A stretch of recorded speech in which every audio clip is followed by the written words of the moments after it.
Hello, Wojtek. Hello, Vicky. Hello, Marek. It's very great to be with you. I was about to introduce myself and all of you, but I think Marek has already done a great job. So in this panel, we will be talking about all things metaverse, or at least as much as we can squeeze in an hour, because it's a very, very large topic. And I just wanted to start up with a very quick warm-up question. How would you explain what the metaverse is to your mom, in a very simple words? I can start? Yeah, you can start. For me, there are two main usages of metaverse, can be, for example. One is just, it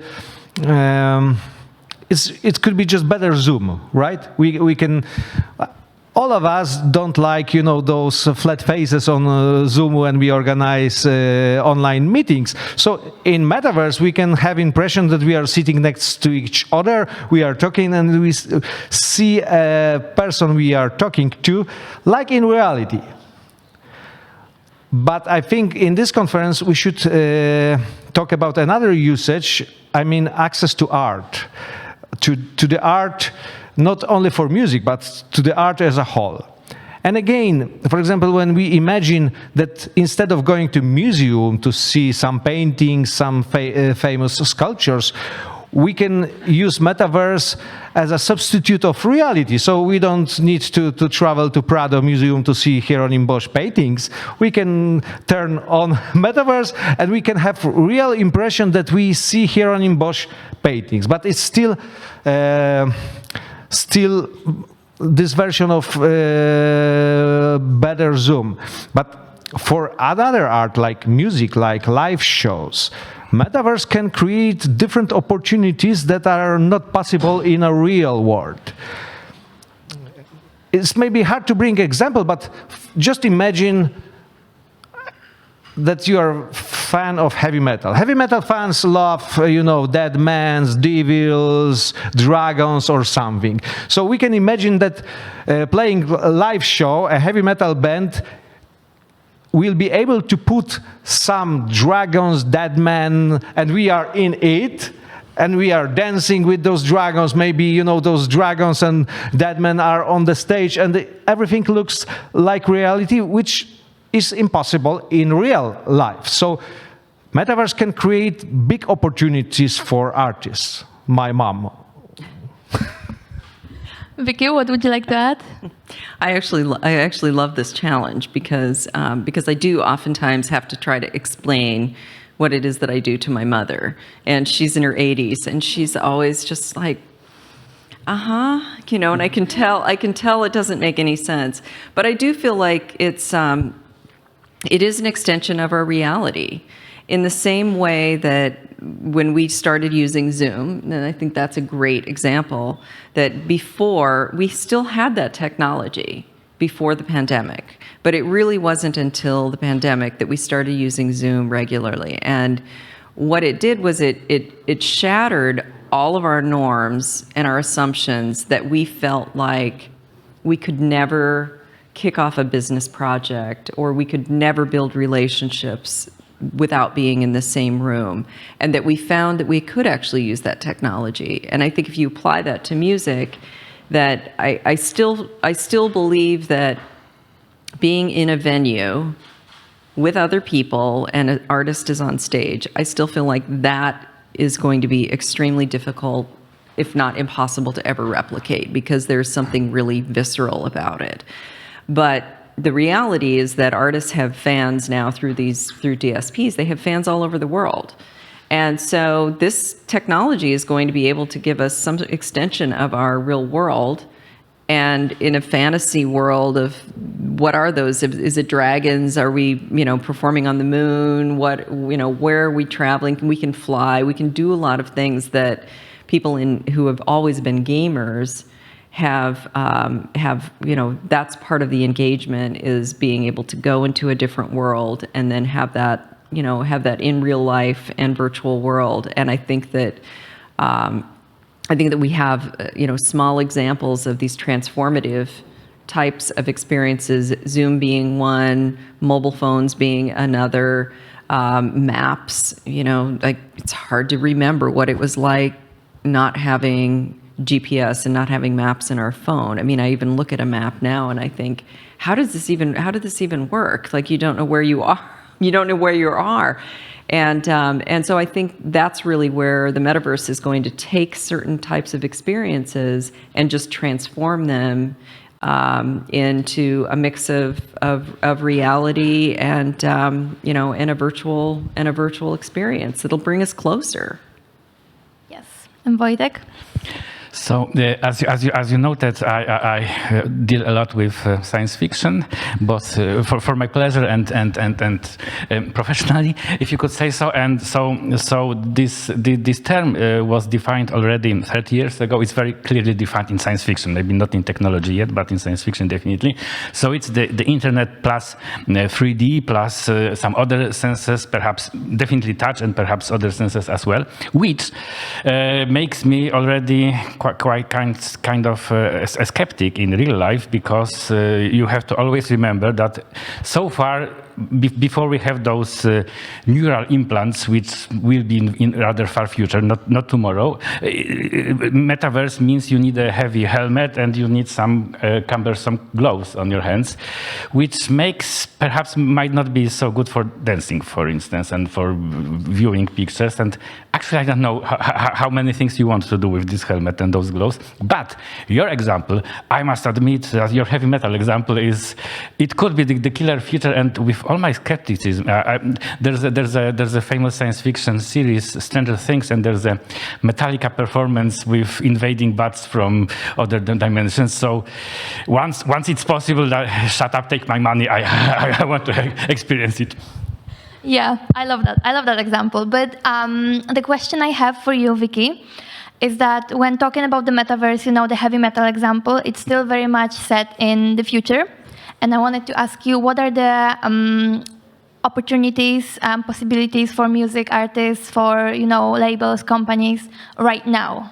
Yeah, no, it's a really, really important point, because I think every time there's a new technology, we have these technologists that crash into the industry. And I use that word very intentionally, because it almost always is a collision of their perception of how their technology is going to be used, and then the reality of the music industry. And I think that we do need bridges between our world and this world that we're talking about, the heavy metal with dragons and zombies and everything. And so I think that it is a really important time to experiment. So there are a handful of platforms out there now: Sandbox, Decentraland, Fortnite, and Roblox. These are all much more, they're early functional platforms that give us a sense of what this might be like. And I think it's time to experiment. Or if it's NFTs, it is a really good time to experiment, because you don't have to, if you're a label or a publisher or an artist, it isn't like a Spotify-like service where you're going to license everything in your catalog in perpetuity or for a 2-year-long deal. This is really kind of bite-sized experimentations. And so I think it's important to get firsthand knowledge. Put your artist out there. If you're an artist, you want to do something, get your labels and publishers and all your partners involved. Go out and try something. Try something that's limited in time, that's limited in scope. See how your fans engage. I think one thing that is oftentimes overlooked when we're thinking about the metaverse is that a lot of this is going to be very generationally defined.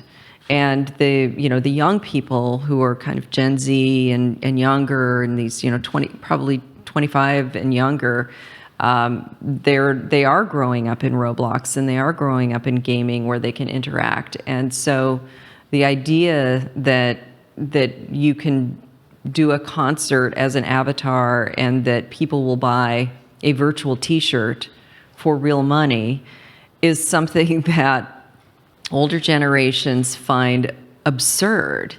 But the younger generations, it makes complete sense to buy a virtual t-shirt, virtual glow sticks, and maybe a virtual Gucci bag, and that makes complete sense. And it is going to be defined by that generation. Yep, definitely. Marek, would you like to add something?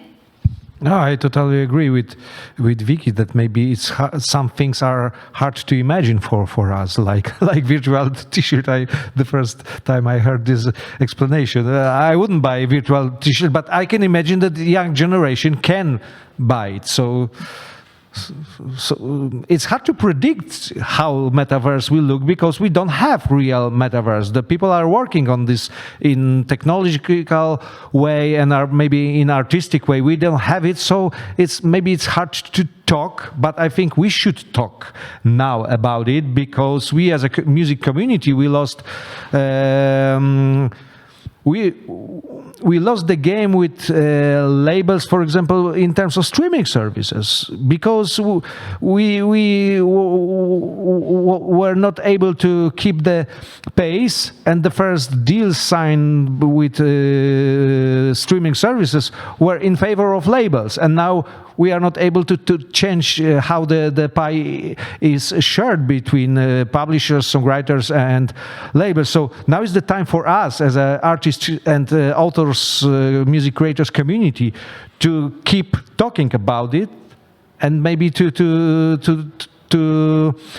care about our interest. For the future, the pie should be shared maybe in different way. What was mentioned by Vicky. But even if we don't have metaverse, let's talk about it and let's imagine, let's predict the future.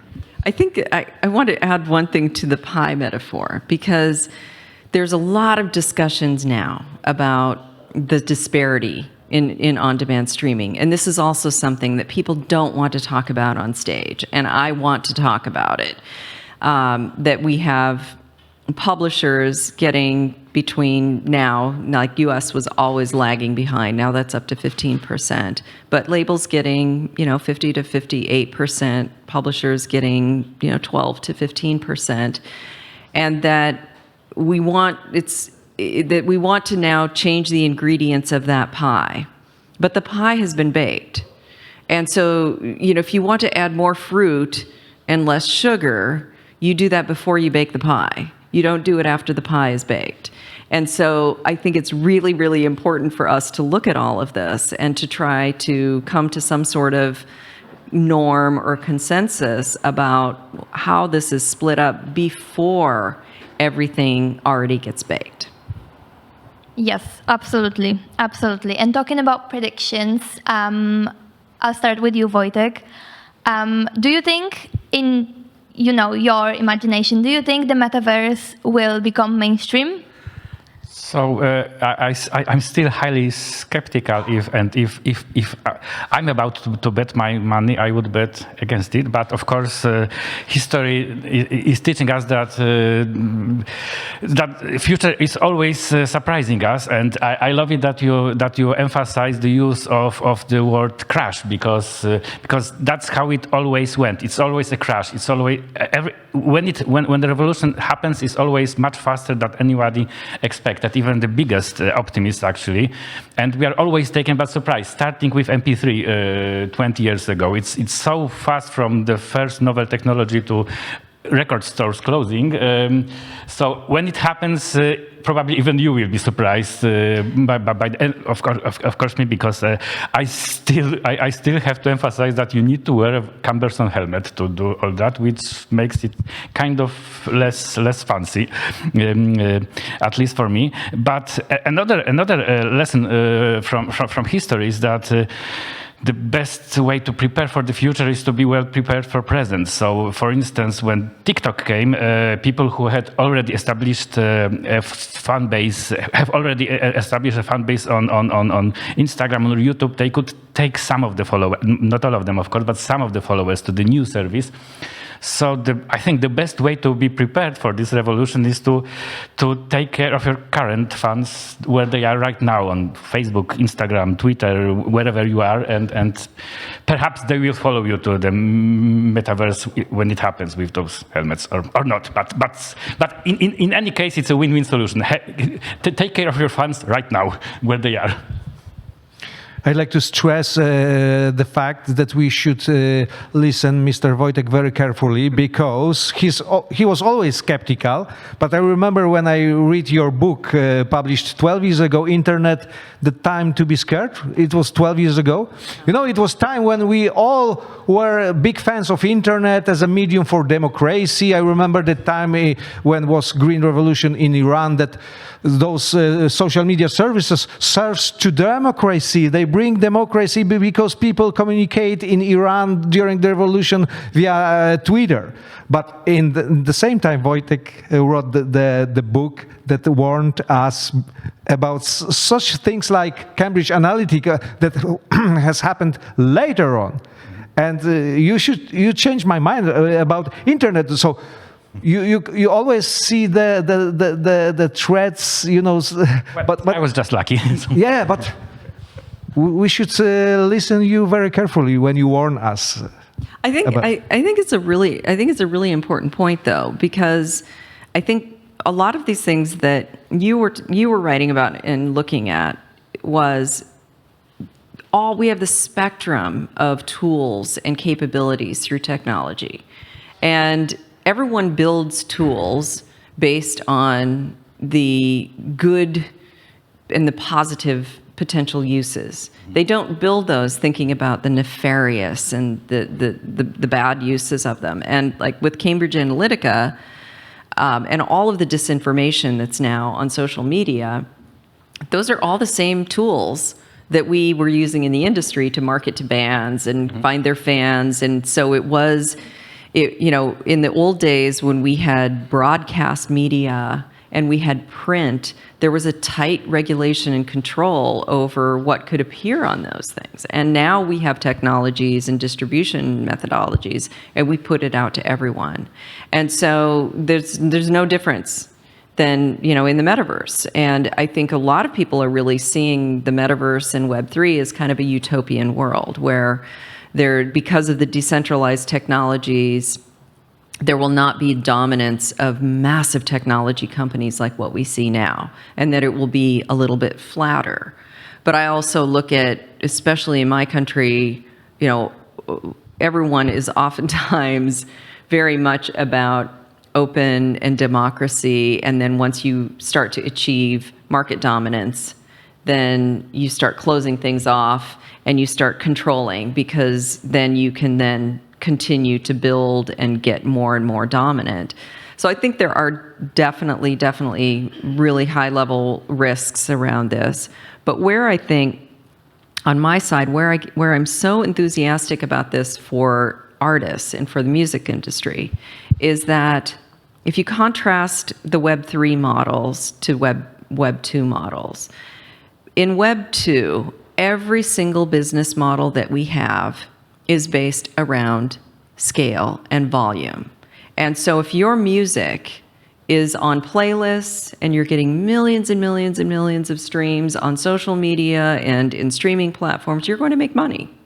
And if your music is either kind of, you know, regional, or it's niche, or maybe the style of the music is not something that you want to listen, that users don't want to listen to repeat on over and over and over, that those business models don't work. And so in Web3, what we're seeing now are not volume-based business models. They're models built around scarcity, around communities, and also around niches, and allowing people who love a certain artist to gather around them and support them, and to have economic models that are much more about smaller communities. And I feel like there's a gap in our economy right now, our music economy right now, in that when we moved everyone from P2P over to streaming, this was like $9.99 a month, that this price point was determined to be the right kind of price for people who maybe bought a couple CDs a year and listened to radio. But for everyone else who used to buy 20 CDs a month, we took off the top of the pyramid. We eliminated any way for people who have the interest to spend more money on digital and on music. We removed it. And I feel like Web3 has the potential to bring back really high value, high spend digital goods that surround artists. And that's where I think it's really, really exciting.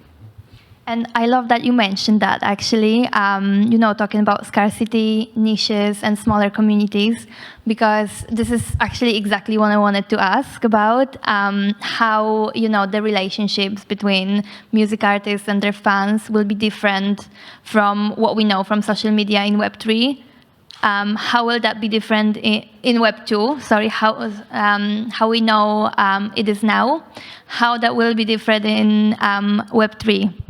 So you pretty much answered that question, and I'm curious, Marek, if you have something to add about that as well. Where do you see the opportunities of artists to fans relationship changing? Yeah, I can see these opportunities in Web3, especially with NFT, because we can treat NFT as a kind of how we should invest money, but it's the same like we buy shares on the stock market. Stock exchange, but this gives especially niche artists an opportunity to earn some more money from fans who want to support artists. But NFT is misunderstood by many people, because people knew that Kings of Leon sold their album for 1 million or something, and niche artists are thinking, wow, so maybe I could sell for $100,000 because I'm not so famous like Kings of Leon. But the question is how to gather the fans, how to be close to the fans. So it's the question. This question was always the issue of music business 100 years ago, 50 years ago, 10 years ago. How to collect a fan base. But there will be some people who will invest some money in music business. But it's like gambling, like stock market. But artists should more rely on fans who want to support artists. And it's better way than crowdfunding, even if it's similar approach. But for crowdfunding, if I give some money because my favorite artists collect money for making new video clip, what I can get from it, just watch video clip, but without support, without my support, probably this video clip would be made. But if I support artists as an NFT, I will get something which is digital, but I will own something, and this can be a sign for fans that they support their favorite artists. So this is great opportunity. But of course, it needs, creativity from the artist, because those digital things should be unusual. For example, the invention could help artists to sell more those issues, not only like merch, ordinary merch like mugs and T-shirts, not virtual, but when you invent some different strange things, when you will be the first in those space who invents something which is digital, this asset can be sold to fans, and fans will be happy to support artists. And I think that's a good point about what does it require? What does it require on the artist side? Because we've had so many different apps that have been, artist to consumer, and almost every single one of them failed because it required too much of the artist. That if you want to create a fan club, and then you're going to, a lot of technologists always say, unreleased songs or things that the artist is still working on. And it's like, well, but the reality is artists don't really want to put out unreleased songs. They've finished certain songs, and those are the ones that they want to release. So what is it that has, that the artist is required to do to keep the fans engaged. And one of the things that I think is really different from Web 2 to Web 3 in this world is that we have in Web 2, we have audiences. So we have an artist, and then we have people who are on the receiving end. And so they're in an audience, an artist in an audience. Whereas a community is different, because then the fans are talking to each other, the fans are engaging with the artist, and they're part of something. They're part of a community, which is very, very different than being part of an audience. Absolutely, and I think that's a great point. And thinking about how we could improve this world, always how the world could be better. Are there any solutions that the metaverse could bring to real life problems right now? And one example I was thinking about is, for people with any physical disabilities, any kind of limited access to events in the immersive events in the Web3 world, in the metaverse could, greatly improve their access, their experience. Are there any other solutions that you're thinking about that could be brought? Any problems that could be solved? Maybe let's start with Wojtek. So I think when you mentioned niche musical styles, I wanted to point to an elephant in the room in a way that simply because we are sitting in Poland, when you're Polish, it already makes a certain niche like your language, which is still not as rare as other European languages, but of course it's not English, it's not French, so already, if you want to listen to Polish music, it's sometimes cumbersome on the streaming services, and it's already, I think, one of the hopes that you could have with Metaverse is a sort of safe space, safe haven for less popular cultures, less popular languages, nations, ethnicities, perhaps, and.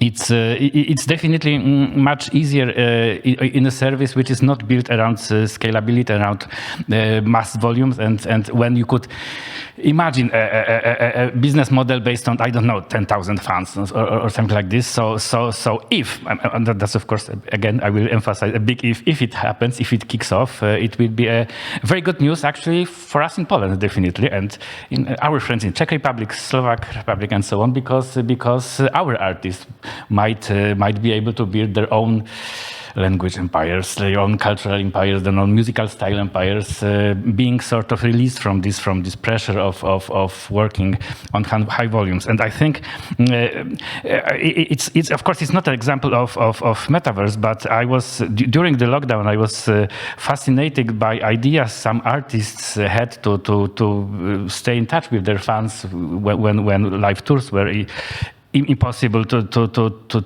we were talking about this yesterday at the reception, like the whole idea of kitchen performances of Robert Fripp and Toya made me listen back to the entire King Crimson catalog, because I started to look at this musician differently because of those fantastic performances. And of course it wasn't in the metaverse, but again probably I would put on this cumbersome helmet just to join Robert Fripp in his kitchen, and so that's one idea of how an artist imagine a very creative way to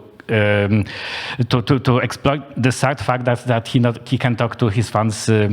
So I would imagine that this Web3 ideas would be something similar to that kitchen performance, but I have no idea how would that be similar, but it would be something like something that nobody else did so far. And of course, when somebody does, we'll say, oh, that's obvious. Why I hadn't had this idea before, but somebody had to have it. Okay, so. I think that's I think your comment, though, about the artists, like I always have, with the live streaming during the pandemic, we were all locked at home, and we kind of went through phases with live streaming. At first, it was like artists performing in their pajamas, because then it felt, we all felt like we were at one. And before the pandemic, that would have been unheard of for an artist to put out a imperfect performance in their home with imperfect sound, with imperfect background, everything. And so the pandemic really did serve a purpose to kind of level the playing field, that we all felt like we were in this together instead of having the artist on the stage and us in the audience.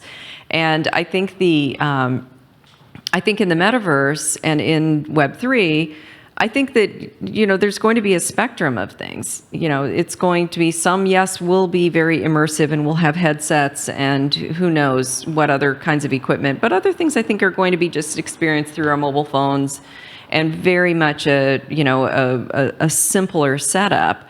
But the authenticity that has come out of live streaming and artists engaging with their fans, that's also something that is really, really heavy in Web3. And some of it is generational, that this younger generation, they don't want to be sold to. They don't want brands, they don't want advertising, they don't want artists to be pushing things on them. They want to be part of a community. And so I think that we're learning lessons through live streaming and creator economy and gaming, all of these things about having these real experiences that we can glean really important information and build that into Web3.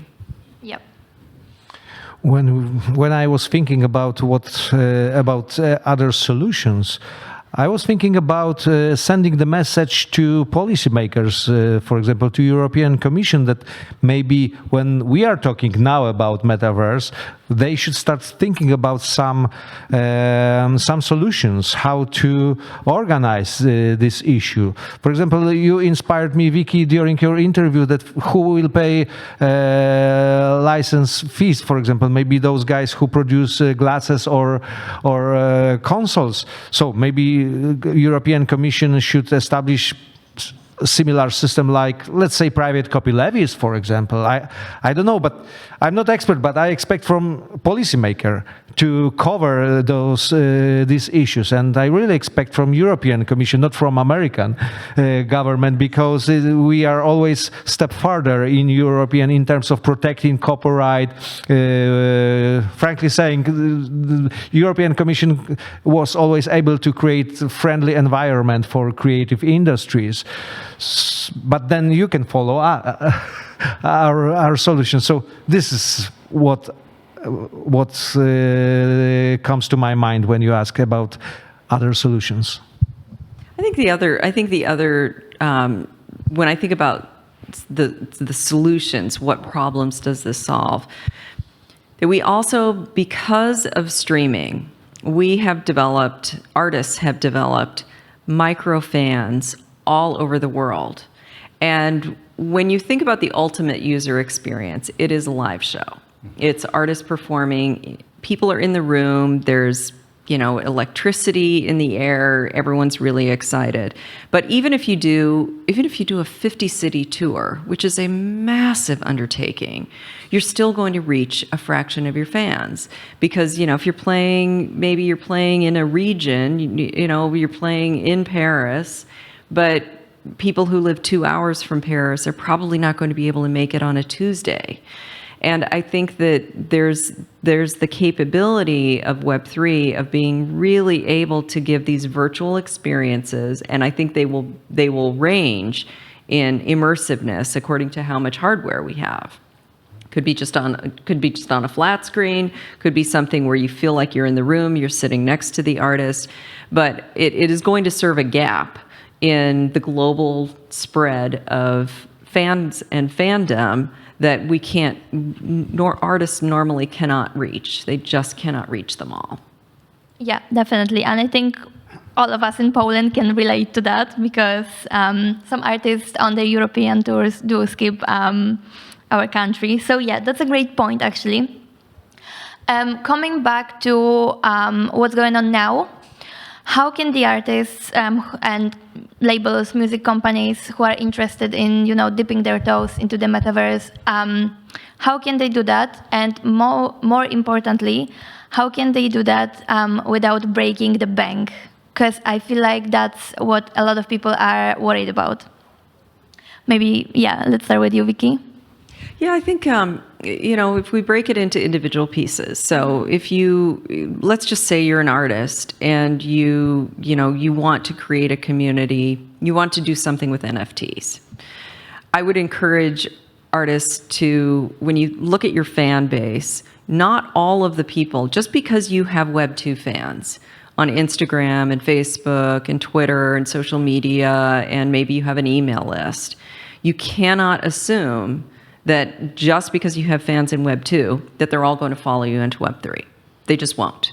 And so you need to really understand who your fans are. You need to kind of look at them and say, like, if all of your fans are 45 or older, probably not the best way to start. Because you need people who are going to embrace these. And it's really clunky right now. If you want to create a MetaMask account, you want to buy some crypto, you want to be a part of, get a wallet on, one of many of these NFT platforms, it's not as easy as it is when you are just creating an account on, in a Web2 platform.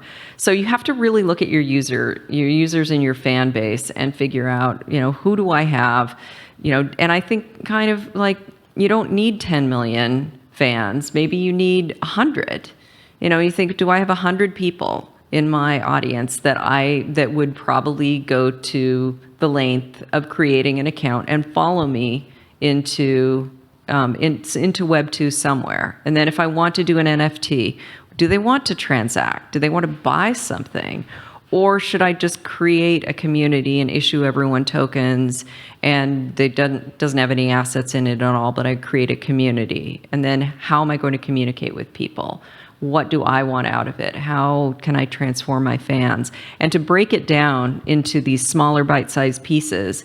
And then I think on the experiential side, if you want to do something in the metaverse and you want to do some sort of a performance or a meet and greet or a fan, you look at all these platforms and figure out, like, if you have fans that are really young or you want to reach 12-year-olds, there's 200 million monthly users who average age of 12 in Roblox. That's the great place to go and reach a really, really young fan base. But you can't just look at somebody else, Kings of Leon, or somebody else who's done it and say, okay, great, there's a formula now and all I have to do is follow that formula. No, there isn't. Yeah, I agree with Vicky, but when I listened to what Vicky said, we are back to direct-to-fan strategy, which is still more important. But thanks to Metaverse, artists will get some new tools to bring new fans. As Vicky said, the old fans from Web2 are, for example, not able to come to Web3 because, glasses, maybe those older fans don't have glasses, they don't need glasses, so that's why, the entrance to Web3 world is just impossible for them. But for some young generation, it's opportunity for artists to gain some new fans. But fans, just remember, fans are still important. For artists, fans are paying for everything. Tickets, albums, access to streaming services, merch. So we're back to the artist to direct-to-fan strategy. Yeah, we do need to take care of the fans. Wojtek, do you have anything to add? Well, I was just wanted to comment that part of your question when you mentioned breaking the bank. The good news is that this technology is getting cheaper, and if you are a record label and you can afford to have a Xerox machine or a coffee maker that makes this fancy cappuccino, you can afford this Oculus helmet and just so buy it if you don't have it already and start experimenting, because definitely you are at this phase that you have to try a lot of hits and misses, probably hoping that at some point you won't miss. But it is the time to toy with new technology and find out if it fits your artistic profile. If it doesn't, you'll still have a strange object on your wall to talk to your guests about. So that's it. I love that. And then, Vicky, when we were speaking on email, you said a sentence that I remember when you said, we will also have Web3 and Web2 and Web3 coexisting for a long time. So I'm very curious, how do you think they will be complementing each other, and what we will be using each of them for? Right, and we hear things all the time. Like almost every iteration, there's always the this is going to be it. Labels and publishers are going to be disintermediated. No one will need labels or publishers anymore. It's going to be a completely different world, and I don't see any of that. I actually feel like there's room for everyone in Web3. I've always felt, even going back to the most disruptive time, 20 years ago, I've always felt there is a place for labels and publishers, performing rights organizations, because artists need that infrastructure. But if we think about Web 2 and a lot of the DSPs and the services, they're not going to just suddenly build on the blockchain. They've already got businesses. It's a massive set of infrastructure to build a YouTube, TikTok, Spotify, Apple Music. The tech stack is enormous. And so if we think about Web3 technologies, there's, how many of the Web2 companies are going to migrate and become Web3 companies? Or will we have a completely new crop of Web2 or of Web3 companies? And I think one of the deciding factors really is this, at a really high level, is, centralized versus decentralized, closed versus open. And most of the companies that are in Web 2 right now have built infrastructure, mindset, business models around centralization and being closed. And so you can't just take all of that and migrate it easily to Web 3. So I think there will be some companies that are very strong in Web 2 that maybe products or divisions will start to really focus on bridging the gap between Web 2 and Web 3. But I think if we look at it from an artist perspective, it's also really interesting because there are probably about, there's a huge cross-section of young up-and-coming artists who release music. They release it into SoundCloud, they upload to SoundCloud, Instagram, maybe a handful of other platforms, TikTok, but they don't have traditional distribution. They don't have a label. They don't have a publisher. Many of them are not even signed with the PRO. And so you take that dynamic and say, okay, those are the kinds of artists that are going to probably be first in Web3 because they have no encumbrances. They don't have to get anyone's approval. If they want to be an avatar and do a concert, they can just do it because they own everything. They control everything. They're probably the ones that will say, I want everything on a smart contract. I'm going to have my own fans. I'll have them support me instead of having a label advance. So then you can see this division between traditional and Web 2 and Web 3. But I can also imagine an artist that achieves some sort of success in Web 3, and then they say, well, why isn't my music on Spotify? I'd like to have my music on Spotify and Apple Music. Why aren't I doing that? And immediately that decision is going to force them back into Web 2 and back into traditional distribution systems. And in order to get paid, they have to embrace the antiquated, in their eyes, way that we operate now. And so I think that we will, for a really long period of time, have both Web 2 and Web 3, and that we'll probably over time start to see certain use cases that we don't really know right now that are really, really good for artists and royalties in Web 3 to be able to actually earn money. And then, will users in mass migrate off of our Web 2 platforms into Web 3? I think the real risk there is just not so much about is one user experience better than the other, but we each have a finite amount of time that we can spend with entertainment. So how are people going to spend their time? Yeah. Wojtek?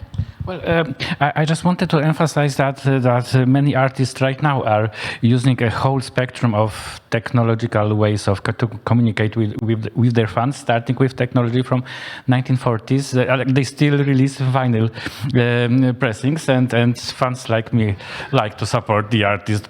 This is for my generation. That's the kind of NFT I buy to support the artist, to buy a fancy edition of a song I already paid for in digital, but still I want to have this nice box, and they are also on Twitter, on TikTok, and so on. So for many artists, Web3, if it comes again, if it will be just another part of the same spectrum of technologies from 1940s to 2020s, and I don't think that I think that will be actually a pretty usual case, because I can imagine that there would be some kind of premium content available only on the metaverse for these artists, and just like there might be a very special remix which is released only on one edition of a 12-inch single of some artist, and if you are a true fan, you have to wear this helmet and access this on the edition. I think this spectral approach will be, it's already quite common, and it will still be common even with the success of Web3. That's just my guess. I think that's a great metaphor, though, of the vinyl and digital, and how it's already always overlapping. I think and if we think about, again, because I work so deep in all the rights. If you think about, okay, well, what is underneath from a rights standpoint? If you buy vinyl, it's a different rights structure, because we have publishing and sound recordings, and how does that get settled? How does the money flow when you have a user transact around physical goods, and then how does it get split out between the rights holders? We have things that are digital goods. How does that money get divided up? It varies a little bit in every country, but it gets a little bit more complicated. And we have two existing systems there. And then we add Web3, and if people fully embrace things like smart contracts, where the transactions and the money is being accounted for on the blockchain, then it makes perfect sense, where there may be some specialty things that transact only in Web3. Maybe those things are also distributed in Web2 in streaming companies, and then they also release a colored vinyl on Record Store Day, and we have already then all of these coexisting systems and structures. Yep. And Marek? Yeah, the artists who will decide to stay only in Web 2 or Web 3, they will limit themselves. So it's not reasonable approach, because you will block yourself by gaining new fans. But coming back to the example with vinyl, once I've been listening to DIY podcasts run by those guys from CD Baby, and they said to artists, if you are thinking about releasing some NFTs, just try this approach.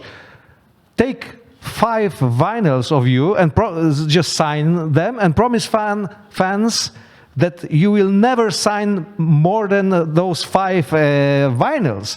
If you will sell it for, let's say, $1,000, that means that you're ready to release some NFTs. That's great. That's great. I actually kind of agree with that, and I think it is. Whenever we have these new technologies, it is really important to break it down for everyone to say, well, it is new, but it's still, there's something here. There's something that we know, and there's behavior that we know between fans and artists that they respond to that naturally, then it's just a new technology. But that's a great example of, this is the NFT world of, you have, limited editions, and you have kind of artificial scarcity in digital goods. Well, that's creating artificial scarcity. Yeah, just try it first in analog world. If it works, that means that you are prepared for digital world. Exactly. Yeah. Fantastic takeaways from this panel, guys. And now we have the most exciting parts, which is questions from the audience. I'm very curious if anyone has questions, or if anyone has their experience with the metaverse that would like to share. I have a question. The microphone here. because is it on? Yes. Okay. From what you're saying, it seems like Web3 would be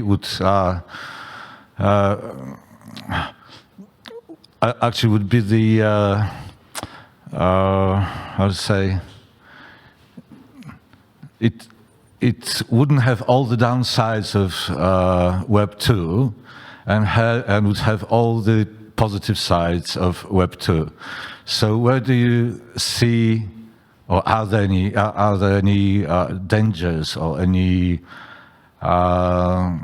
anything that could somehow dim this, fantastic bright picture of Web 3? Well, I think there are definitely risks and downsides. I don't think that, again, I don't think all fans are ready to go and embrace all these technologies. I think the easier it gets, where there's not headsets and there's not, having to create 50 different wallets for every, buying and selling crypto. I mean, all of that is just, those are huge barriers to entry. So I do think that there's risk that if, that artists will not be able to take everything that they have in Web 2 and migrate it over. I just don't think that everyone will go there. But I also think the other real, from the other side of the spectrum, I think the other real risk is we have spent, 15, 20 years on things like metadata and making sure that we have the artist's name and that we have standards around artist's name, album, song title, who owns it, and then unique identifiers like ISWCs and ISRCs to make sure that we're actually getting things, that we're actually getting people paid. So in the utopian view, say, well, just put it all on the blockchain. But, who's putting that on the blockchain? Who's doing that? Is that the artist? The artist doesn't, carry around their ISWC and their splits. We know that. And so how are we at scale as an industry going to be able to ensure that people are actually getting paid? And if you have 10 writers on a song and an artist wants to put that out on several different, Metaverse or Web3 platforms, how are all of those shareholders going to be able to participate? And I think that is where we've created solutions in the market like DDEX and CWR formats and things that are standard. And we need to do that for Web3. So it's a legal matter, basically, isn't it? And technical, because medical, like things like metadata. I mean, we spent years, probably 5 or 6 years, with things being released in the industry that would say, JAYZ, JAYZEE, J-ZEE, JAY-ZEE, and users couldn't find any of it. So that's a technical and a system, and an industry standard that we don't tend to adhere to standards very well in this industry, but I think we're going to have to come up with something. Anyway, when you ask how Metaverse can be misused, I'm sure that there will be many copyright infringements, many frauds, like, for example, investors will disappear with the money paying for NFTs. We will have porno sites, illegal. So all this shitty stuff will be put in Metaverse. So we should be aware of that. Well, yes, Wojtek. Being the pessimist, I'm dying to answer this question. We've seen many times the same scenario, that the technologists promise us that due to decentralized technology, it's impossible to be monopolized, to be controlled by one company, and yet we always keep ending up with Google, Facebook, Amazon.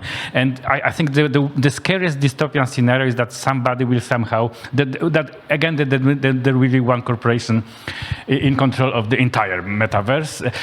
They will always say it's impossible, but somehow, so far, it was always possible. So that's the scariest scenario for me, that there'll be just one key player dominating it all. So it won't be that funny then. So there's risks to everything. Any more questions? Yes, Aga? So you mentioned that you were... Microphone. Vicky, you mentioned that you worked with labels on some metaverse-related projects. So I wonder if you can say what were the takeouts from it? I mean, what were the conclusions? How was the experience for you? Yeah, I think the Metaverse projects that I've done so far have been, we've really been treating them like a sync, a sync agreement and defining, exactly what the use is, and it's very audio-visual oriented, and then just doing a kind of a traditional sync. I think that where there's a lot of friction is it is a traditional sync in terms of what the user experience is, but the monetization and how the platforms monetize is really, really different than anything that we know in gaming, which gaming is usually either free or there's some sort of payment. Maybe there's a budgetary, that you peg the sync fee to something in the budget, or it's just a business model. But in the world where we have things like virtual merch, Roblox is really heavy in virtual merchandise. And so like when the David Guetta thing, we did virtual glow sticks, and we sold virtual glow sticks and virtual, t-shirts, and that is how Roblox makes money. And one of the things that I think is an issue with that is if the digital monetization is mostly merchandise, in our world now, our Web 2 world, that is usually reserved to the artist and maybe the label, if there's some sort of 360 or some sort of arrangement there, but we're the publishers. And so publishers don't normally participate in merch. Yeah. And so if and I feel like, well, that's not right. If the main monetization is going to be merch in digital, then where does the composition fit into that? And I think I think at a future state, we do need to have things like rev shares around whatever the monetization is. A lot of what's being done now are just flat fees being paid for artists to have a sync-like experience. But if we want rev shares, which I think is the most sustainable, always think that's the most sustainable way to license music, that everyone participates on the upside, then I think we have to also break some of these norms, because why wouldn't publishers, if they're part of the performance and you're selling virtual merch, why wouldn't the publishers participate? But the labels don't think that way. Yep. I think maybe we have time for one very quick question. Anyone? Yeah. Microphone. Super interesting panel. I am, of course, an incredible skeptic, but I always say that's because I'm an optimistic realist, but optimistic pessimist. And I think that my quick thing is, this all falls back on one level to regulation. Absolutely, I would always say we need revenue shares, but behind that, there is the industry of data, behind that is the industry of technology, of which music is simply a carrot that is bringing people into other industries that will be making. And so if the musicians are going to share in the revenue of these industries' growth, then great. But revenue share has to be, and that is regulation on so many levels. So brilliant, but yeah. Well, I agree, and I also think that a really good example of this is with crypto. That last year and the beginning of the first part of 2022 and 2021, it was just bonkers. And I'm a believer in crypto. I bought Bitcoin in 2014, and I thought, oh, I'm so late. I'm so late to this. And then I realized, like, what am I thinking? I'm not late. But the crypto volatility and crash, I didn't realize that what was also happening with crypto, in addition to, a lot of these NFT platforms were funded by, crypto billionaires, or there were underlying assumptions around advances in financial stability in a lot of these NFT platforms that when a particular coin loses 90% of its value overnight, if you have a crypto billionaire who's funding your platform and they just lost 90% of the value, you don't have much left. And I think that crypto, I think it's got to get regulated. And I think that's the only way to really do this. And as long as, almost all of the financial institutions, the big financial institutions, they're working with blockchain. It's permissioned blockchains, though, so those are more closed blockchains as opposed to being open. And they're also experimenting with crypto. And, in order to get mass adoption, we need publicly traded companies to be able to engage with these platforms, and they can't currently receive crypto. So we have to come up with something, if you just isolate that one piece separate from all the other technologies, it has to be regulated. And that's a very dirty word in America, but it has to be regulated. Yep, absolutely. And I think that's it for now. Thank you very much, Vicky, Wojtek, Marek. Thank you. Thank you.